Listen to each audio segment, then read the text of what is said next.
4ാമത് കൗമാര കലോത്സവം നിറഞ്ഞാടുകയാണ്. തേക്കിൻകാട് മൈതാനത്തിലെ 1ാം വേദിയിലാണ് ഞാനിപ്പോ നിൽക്കുന്നത്.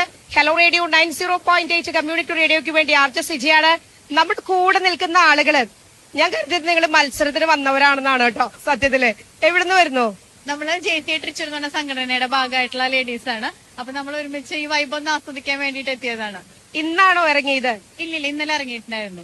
നൊസ്റ്റാൾജിയാണ് ഇവിടെ വരുമ്പോ, കലോത്സവങ്ങൾ കാണുമ്പോഴും ചെസ് നമ്പർ വിളിക്കുമ്പോഴും അതൊക്കെ ഒരു നൊസ്റ്റാൾജിയായിരുന്നു. നമ്മള് സൗകര്യം അനുസരിച്ചിട്ടാണ്, കാരണം എല്ലാവരും വർക്കിംഗ് പേഴ്സൺസും കൂടിയാണ്. അപ്പൊ പിന്നെ നമ്മളുടെ ഒരു മക്കളുണ്ട്, അപ്പൊ പിന്നെ അവർക്ക് എത്തുന്നതിന് മുമ്പ് നമുക്ക് തിരിച്ചെത്താവുന്ന ഒരു രീതിയിലൊരു പരിപാടിയാണ് നമ്മൾ ഇന്നിപ്പോ നോക്കിയിട്ടുള്ളത്. ഈ കലാമാമാങ്കം ഇവിടെ എത്തുമ്പോ വരാനുള്ള ഒരു പ്രചോദനം എന്തായിരുന്നു? തൃശ്ശൂര് എന്ന് പറയുന്നത് എന്നും കലകളൊക്കെ പ്രോത്സാഹനവും അതുപോലെ തന്നെ ഇവിടെയുള്ളവരുടെ മനസ്സിൽ അതെന്നും ഉണ്ട്. ഞങ്ങൾ എവിടെ ചെണ്ടമേളം കേട്ടാലും ഞങ്ങൾ ഇത് എവിടുന്നായിരിക്കുമെന്ന് ചിന്തിക്കുന്ന ആൾക്കാരാണ് തൃശ്ശൂർക്കാര്. അപ്പൊ ഇത്രയും വലിയൊരു, അതായത് കുറെ വർഷങ്ങൾക്ക് ശേഷം വീണ് കിട്ടുന്ന ഒരു അവസരമാണ് തൃശ്ശൂരിനെ ഹോസ്റ്റ് ചെയ്യാൻ. അത് മിസ്സാക്കാന്ന് പറയുന്നത് നമുക്ക് ഒരിക്കലും ചിന്തിക്കാൻ പോലും പറ്റാത്തൊരു കാര്യമാണ് അതില്. അപ്പൊ ഇനി കപ്പും ഇവിടെ തൃശ്ശൂരിൽ ഇരിക്കുകയാണ്. അത് നമ്മൾ തന്നെ ഇവിടെ വെക്കും.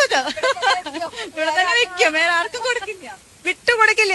ഇല്ല, ഒരിക്കലും ഇല്ല. 2026 ഞങ്ങൾക്ക് 2 പൂരമുണ്ട്. ഒന്ന് കലോത്സവം, ഒന്ന് വരുന്ന ഏപ്രിലിലെ പൂരവും.